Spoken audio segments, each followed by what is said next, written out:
For all the tough talk last night, Norah O'Donnell is picking up at least some indication at the White House that the president may be willing to consider yet another approach. So what have you got, Norah? Good evening, Bob. Well, even tonight, as the president issued a veto threat on that House Republican plan, his advisors say he's still holding out hope of a compromise. It would have to be, as Nancy indicated, some version of those two bills currently in Congress. And if that is the case, it would mean that the president would have to give up on something he has long advocated, and that is having a deficit reduction bill with tax increases. This is no way to run the greatest country on earth. After laying out dire consequences in last night's speech, today the president sent his advisors across the airwaves to promote his message. The message is a political one. The president is preaching compromise, while Republicans are taking the my way or the highway approach. Today, the president's advisor said Mr. Obama would veto the plan proposed by Speaker John Boehner, Press Secretary Jay Carney. We're in a stalemate.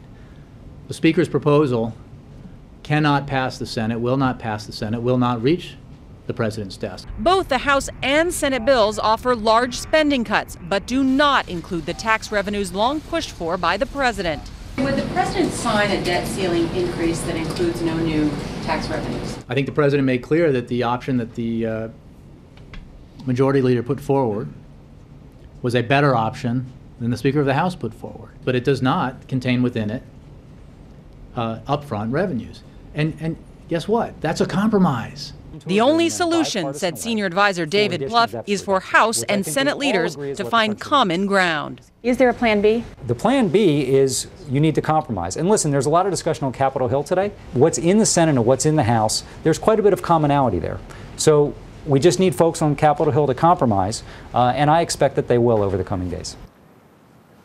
But the main sticking point is on the very provision that the president says he won't compromise on, and that is that he wants a debt ceiling raised all the way through 2012 and his re-election bid. Bob? So, Norah, if we're going to have this compromise offered, when would we expect that the president would offer this? Well, I think what they want is for the bills to make their way through the House, and then you'd see the House and Senate leaders come together on some sort of compromise, and then the president would have to give up on tax increases and would also perhaps have to give up on whether it's a short-term plan. This is still very difficult, Bob. And Nancy Court is up on Capitol Hill. Would you see any chance that what Norah has just outlined here, could that pass up there?